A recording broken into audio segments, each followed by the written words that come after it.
Winter camping in the Pacific Northwest is not something that I would recommend to just anybody. Without the proper gear or the right mindset, this is absolute misery. But if you're strong-willed and you're prepared, this could be the best trip you have all year.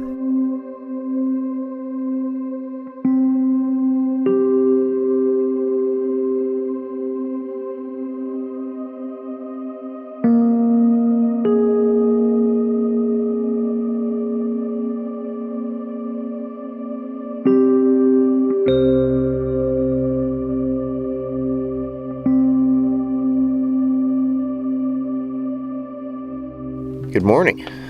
I am in the tent with my friend Chris here, who's hiding under the covers. And today we are going to go find some snow. What? You're just about ready.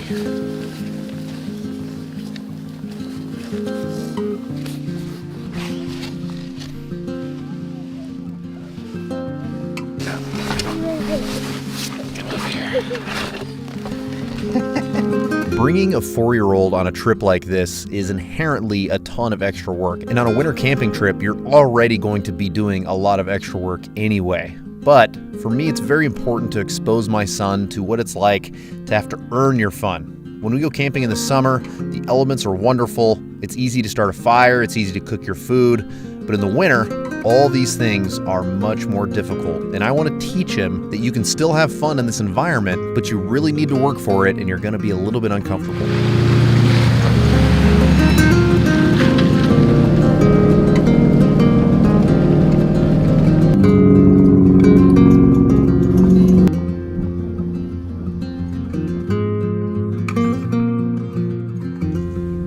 Those were some big old elk right there.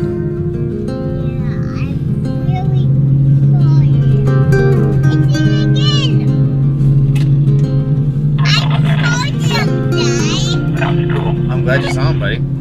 Our first night of camping was picked based on convenience. It's a place that I'm really familiar with. But our second night is in a place that I've never been, and I chose a couple different spots all based on elevation. Because like I said, our goal today is to get in some really deep snow and really push ourselves as well as our rigs. It is wet and soggy outside.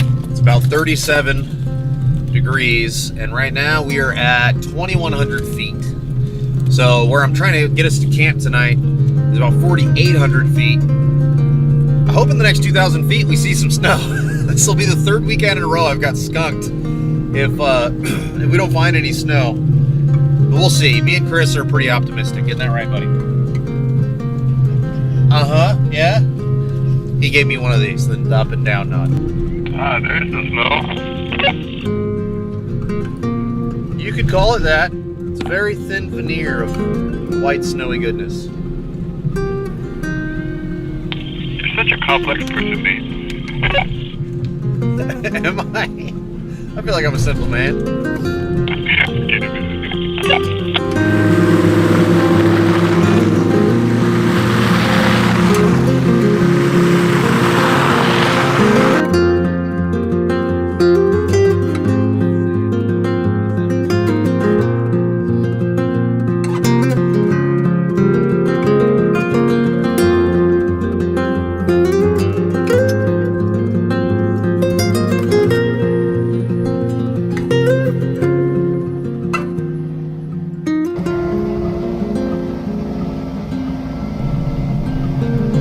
Well, according to my map, we are officially at the top. Let's see if... I remember when I was Google Earthing this, it looked like there was like a big turnaround area that you could camp at. We'll see. We're like right there. Oh, there's people up here.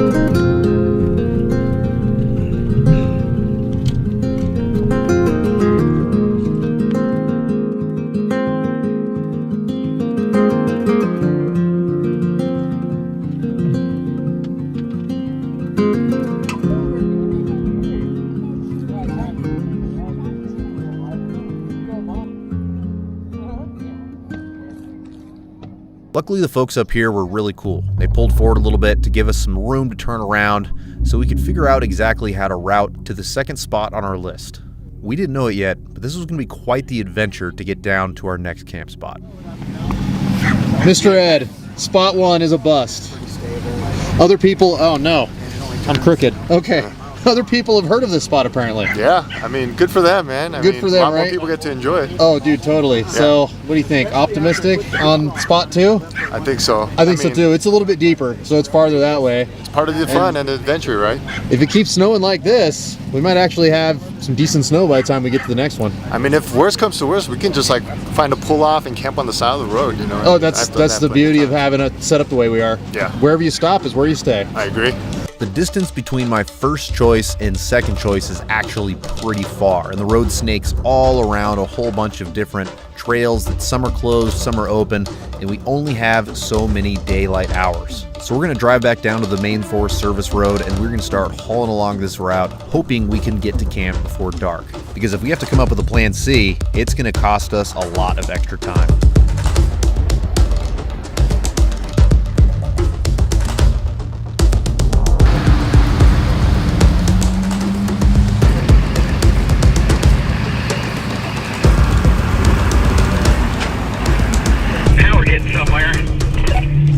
Yeah, this is steep for sure.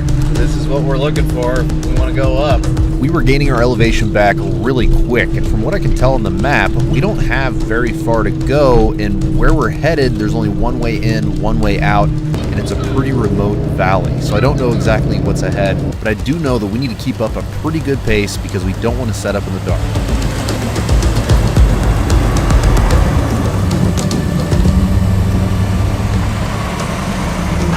Oh, you're stuck on the rock. Yeah, I didn't turn tight. And so you can't back up? I might be hung up on it. Two of the folks on this trip are supporters on Patreon, and Dave, who is one of those supporters, got a little bit stuck because he was trying to dodge one big boulder with the bed, and then he slid into another big boulder and his bumper went up and over, making it to where he's wedged. He can't even back up. And because this snow is so slushy, it's getting pretty dangerous to use your brakes. So our plan is to jack up the bumper with a high lift, get him backed up, and then slowly continue to work our way down this valley, hopefully not having to use the brakes too much. So this isn't tricky as long as we don't hit our brakes. Everybody else.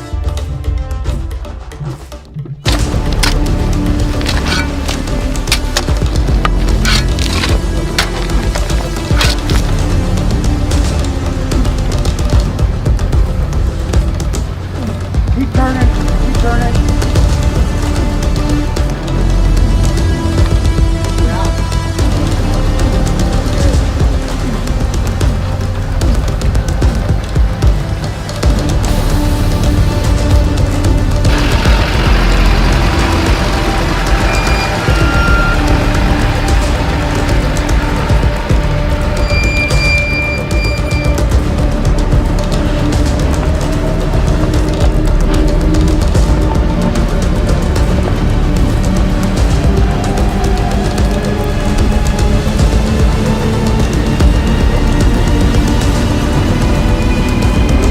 No brakes! Hard! Don't back up. You're okay. Yeah. No brakes. Whoa, stop. Do not go forward anymore. Damn brakes. Dude, those brakes. Brakes are killing me. What did you air down to? I gotta be honest, when Edward hit those brakes the second time and he slid next to that cliff edge, my heart absolutely skipped a beat because I have rolled off the side of a cliff edge like this, and luckily my wife and I only rolled down 3.5 times and hit a tree to stop us from continuing. But this hill is different. The consequences are way bigger than what my wife and I faced. And when you combine that with how slippery these conditions are and how slushy this snow is, we are not talking about a very fun scenario. But in Edward's case, we aired him down a little bit more. We pushed him a little bit higher up on the obstacle to keep him out of the snow and a little bit more into the gravel, and Dave was able to navigate him exactly where he needed to be, which is good because we need to find camp, we need to get off these trails, and hopefully things will freeze a little bit harder tonight, making it to where we can drive a little bit better tomorrow. This is what real Pacific Northwest wheeling looks like. Oh yeah. Getting wet in the rain. Trying to dry off your wet wood with the slightly less wet wood. And wet wood. yeah, There's no romanticizing this. I mean, all these California YouTuber dudes got all this dry weather. They can paint a really nice magical picture. This is exactly what it looks like and sounds like. Rainy nonsense with your friends.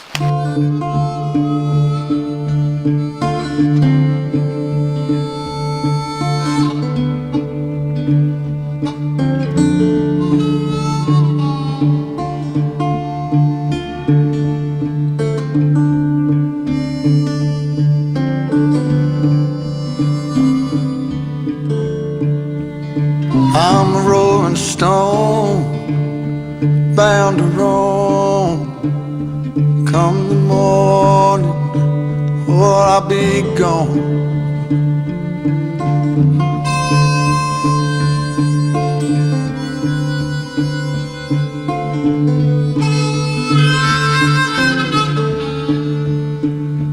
Pouring rain, wanna hear that train.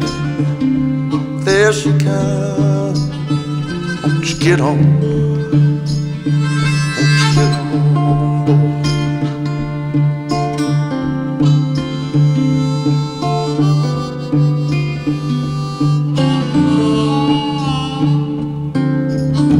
We could not believe the weather that we woke up to. It had froze overnight, which made the snow crunchy, which is much better for traction, trust me. And even though we had a literal uphill battle to get out of here, there was a lot of optimism around the campfire.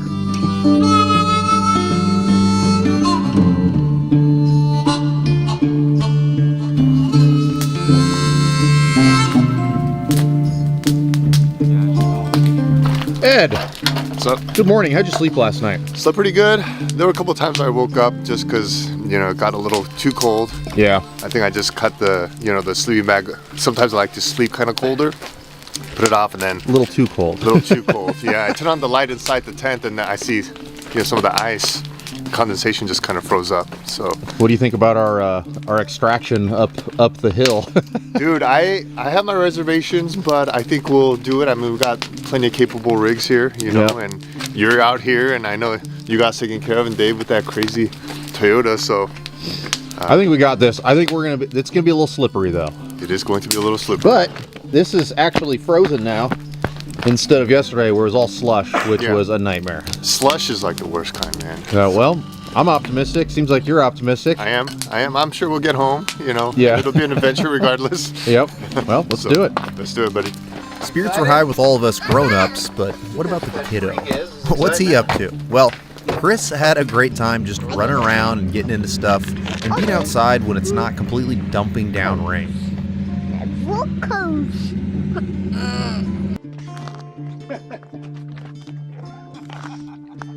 Light as a feather, stiff as a board.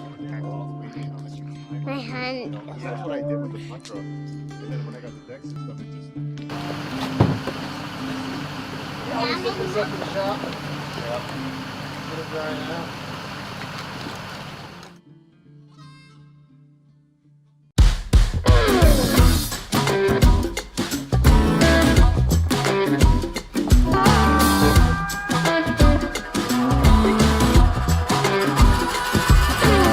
What a tremendous difference between yesterday and today. Now we have all this extra traction. If you need to get out of the vehicle for a second, you don't get soaked to the bone, and man, it just feels so good to have the weather cooperate. We are definitely not in any hurry to get home. We're gonna slowly work our way out of this valley, get back on the main dirt road, and try to punch all the way through this forest to a completely different highway from where we started.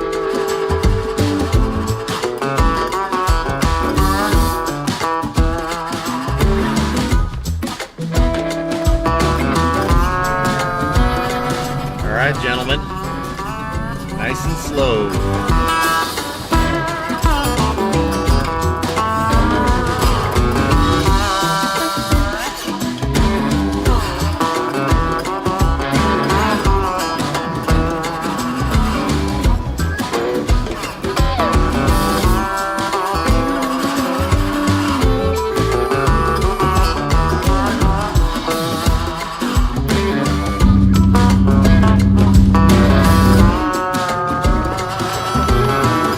out, I decided to open up the trail just a little bit to make it easier for Edward and David to squeeze through the spot where David got stuck yesterday. I'm sure if any other full-size rig come down this trail in the future, they'd be very happy to not mess up their front bumper or rear quarter panel trying to slip through these two rocks.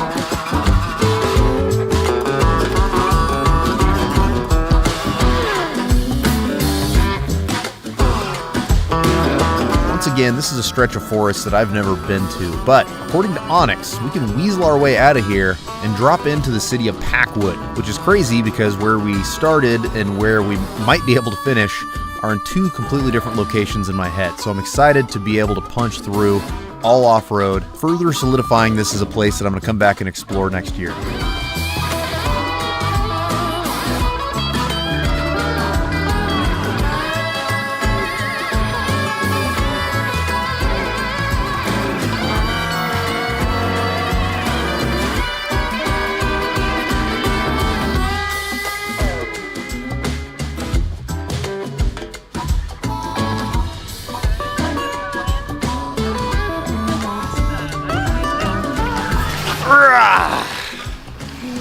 Well, my friend Chris, my friend Ed, my friend David, and my friend Dave, did we have fun? Oh yeah. I had fun too. This was great. It was not as deep as I was hoping, but man, was it an adventure. I think that we got way up there. We got to see a bunch of stuff we didn't see before. What do you think? Do you want to go snowing with Dad again? Yeah. I think he's saying he wants to catch snow with his tongue, maybe? I don't know. All right, well, thank you so much for watching, and please check out Edward Shin's YouTube channel. It's one of the most underrated channels on YouTube. What do you think? Are those big elk? Yeah, I'm gonna go colder and colder. Well, we don't want to get near them. Right. It's very important because those are wild animals. And wild animals can get aggressive if they think that you're a threat. Even though we know you're not a threat, they might.